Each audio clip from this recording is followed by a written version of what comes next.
Hello and welcome Shubhraj the biker চ্যানেলে আপনাদের সকলকে জানাচ্ছি স্বাগতম। তো বন্ধুরা, এই মুহূর্তে যাচ্ছি ইসলামপুর পুলিশ ফাঁড়ির এখানে, কারণ আপনারা সবাই জানেন, সবাই অবগত আছেন যে আমি সোমবার থেকে নাটকের শুটিং শুরু করতে যাচ্ছি। হ্যাঁ, আমার শুভরাজ দ্য বাইকার চ্যানেলটিও থাকবে ইনশাল্লাহ, এবং পাশাপাশি ওই গোলমাল প্রোডাকশন নামে আমি একটি ইউটিউব চ্যানেল এবং ফেসবুক পেজ ওপেন করেছি। তো আপনারা সকলেই আমার ইউটিউব চ্যানেল এবং ফেসবুক পেজকে লাইক, কমেন্ট, শেয়ার করে পাশে থাকবেন আর দোয়া করবেন আপনাদের জন্য যেন ভালো ভালো নাটক বানাতে পারি। ওইটা আমার গোলমাল প্রোডাকশনটা হবে আমার নাটকের চ্যানেল। এখন বাজে রাত 10:40। এখন এই মুহূর্তে যাচ্ছি আমি লিটন দার কাছে। লিটন ভাই, আমরা আগে একসাথে মঞ্চে অভিনয় করতাম। তো লিটন ভাই আবার থাকে ইসলামপুর। তো আজকে লিটন ভাইয়ের কাছে যাচ্ছি। উরি বাবা, আমি তো ভালো একটা স্লিপ খাইছিলাম, ডেঞ্জারাস একটা স্লিপ খাইছিলাম। আচ্ছা, যাই হোক, আল্লাহর রহমত হয়েছে, আল্লাহ রহম করতে বাঁচায় দিতে। আর না হয় এখন ক্যামেরা ঘুমের এনে উল্টায় পড়তাম। শুকুর আলহামদুলিল্লাহ, আল্লাহর রহমত।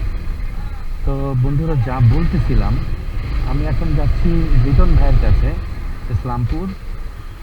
তো আমার, আপনারা জানেন যে শুটিংটার বিষয়ে, তো লিটন ভাইকে আমি তেমন কিছু আগে বলি নাই। এখন আমি ওনাকে যে অফার করব, যে উনি মঞ্চের একজন ভালো অভিনেতা, আর আমরা বিগত প্রায় 8 থেকে 9 বছর একসাথে মঞ্চে কাজ করছিলাম। তো মাঝখানে আমি ব্যবসায়, ব্যবসা নিয়ে ব্যস্ততার কারণে আমি মঞ্চে আর অভিনয় করতে পারিনি। তো এখন যেহেতু সময় হয়েছে মঞ্চে অভিনয় না, ইউটিউব চ্যানেল খুলছি, তো চিন্তা করলাম যে লিটন ভাই তো মঞ্চে অভিনয় করে। তো আমি চিন্তা করলাম যে লিটন ভাইকে যদি আমার এখানে রাখা যায়, উনি খুব প্রফেশনাল একজন ভালো অভিনেতা, তাহলে আমার যে গ্রুপটা আরেকটু ভারী হবে। এবং লিটন ভাইয়ের অভিনয় খুবই চমৎকার, এবং সে কমেডি বলেন, ভিলেনের অভিনয় বলেন, খুব ভালো অভিনয় করে। তো বন্ধুরা, আপনারা সবাই সাথে থাকুন এবং দেখুন। রাত অনেক বেজে গেছে, যাচ্ছি এখন ইসলামপুর। সবাই সাথে থাকুন, ধন্যবাদ সকলকে। তো বন্ধুরা, এই মুহূর্তে আপনারা দেখতে পাচ্ছেন আমি শাঁখারি বাজারে আছি। রাত বাজে প্রায় 11টার কাছাকাছি। তারপরে এখানে সব জাঁকজমক, জমজমাট পরিবেশ। এটাই হলো পুরান ঢাকার ঐতিহ্য। চলে আসলাম শাঁখারি বাজার দিয়ে ইসলামপুর পুলিশ ফাঁড়ির কাছে। এখন লিটন দাকে ফোন দিই। সবাই যাবেন না, সাথেই থাকেন। শাঁখারি বাজার থেকে এই মাত্র বের হলাম। লিটন ভাইয়ের সাথে প্রায় 15 থেকে 20 মিনিটের মতো কথা বললাম আমার নাটকের কাজ নিয়ে।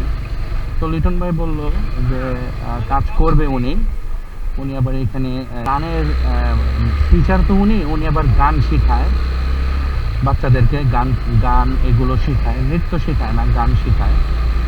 তো লিটন ভাইয়ের সাথে 15 থেকে 20 মিনিট কথা বলে ভালোই লাগলো। ভাইটার সাথে অনেক দিন পর দেখা হইলো। তো বললো যে শুভ ভাই, আমি আপনার এখানে কাজ করব, আপনি নিজে আসছেন, ইনশাআল্লাহ আমি আপনার এখানে কাজ করব। তো আমি জাস্ট টিউশনিটা, তাহলে আমার ওইভাবে সময় বের করেই কাজ করতে হবে। তো আমি বললাম যে ইটস ওকে, আপনি শুধু আমাকে যেদিনই কাজ করবেন 4 ঘন্টা সময় দেবেন। আমি লিটন ভাইকে এইটা বললাম যে অনলি 4 আওয়ার্স, 4 ঘন্টা আমাকে যদি আপনি সময় দেন, তাহলে আমি আপনাকে নিয়ে একটা কন্টেন্ট ক্রিয়েট করতে পারবো। কারণ আপনারা সবাই জানেন ইউটিউব, ফেসবুকের কাজ এত আহামরি কোনো কাজ না। তবে হ্যাঁ, আমি ভালো কাজ করার চেষ্টা করব, আর লিটনের যে কাজগুলো থাকে আমি আগে করার চেষ্টা করব। কারণ সবারই এখানে বুঝতে হবে যে বিষয়টা, সময়ের মূল্য তো সবাইকেই দিতে হবে। আমরা সময়ের মূল্য দিতে জানি না, এই কারণে আমরা অনেক পিছিয়ে থাকি। তো বন্ধুরা, চলতে চলতে কথা হবে। এবং আজকে সারাদিন আমি ব্যবসার কাজে এমন ব্যস্ত ছিলাম আমি ব্লগ বানাতে পারিনি। তো রাতে যেহেতু চিন্তা করলাম যে লিটনের সাথে কথা বলবো, তো ওই ক্ষেত্রে আমি চিন্তা করলাম যে ব্লগটা বানাই, একটা ব্লগ বানাই। তো আপনারা সবাই সাথেই থাকুন, কথা হবে ইনশাআল্লাহ। সারাদিনের কর্মশেষে এখন বাসায় ফিরেছি। চেহারার অবস্থা তো দেখতেই পারতেছেন, একদম নাজেহাল অবস্থা। আচ্ছা যাই হোক, আমি ফিল্টারটা চেঞ্জ করছি আমার মোবাইলে, এই কারণে সাদা কালো ফিল্টার তো একটু পুরান আমলে চলে গেছি। আচ্ছা যাই হোক বন্ধুরা, তো এই মুহূর্তে আমি, আপনারা তো দেখলেন যে সারাদিন ব্লগ করতে পারি নাই, কিন্তু ব্লগ করতে পারি নাই আবার একটা ব্লগ করেও ফেললাম। তো এই মুহূর্তে আপনারা দেখলেন যে আমি আজকে, এই যে আমার ওয়াইফ চলে আসছে, বাইরেই চলে আসছে আমাকে রিসিভ করতে। তো এই মুহূর্তে আপনারা দেখলেন যে আমি লিটনের কাছে গেলাম। নাটকের প্রি প্রোডাকশানের অনেক কাজ থাকে, এখনও দু একটা কাজ বাকি রয়ে গেছে, তো কাজগুলো শেষ করলাম। আরও একটা কাজ বাকি আছে, ওইটা আগামী দিন ইনশাআল্লাহ, আল্লাহ পাক যদি চায় ওই কাজটাও শেষ হবে। তো এই মুহূর্তে বাসায় আসলাম। আপনাদের কাছে আমার মোটো ব্লগ কেমন লাগে কমেন্টসের মাধ্যমে জানাবেন, এবং শুভরাজ দ্য বাইকার ইউটিউব চ্যানেলে একটি সাবস্ক্রাইব করে পাশে থাকা বেল আইকনটি প্রেস করে দিয়ে। তুমি কিছু বলবা? প্লিজ প্লিজ প্লিজ আমাদের চ্যানেলটাকে সাবস্ক্রাইব করবেন। ধন্যবাদ। শুভরাত্রি। তো সবাইকে শুভরাত্রি, গুড নাইট, শাব্বা খায়ের। সবাই ভালো থাকবেন, সুস্থ থাকবেন। আজ এই পর্যন্তই, পরবর্তী ভিডিও নিয়ে আবার আসবো আপনাদের পাশে। তো সবাই ভালো থাকবেন, সুস্থ থাকবেন। আল্লাহ হাফেজ।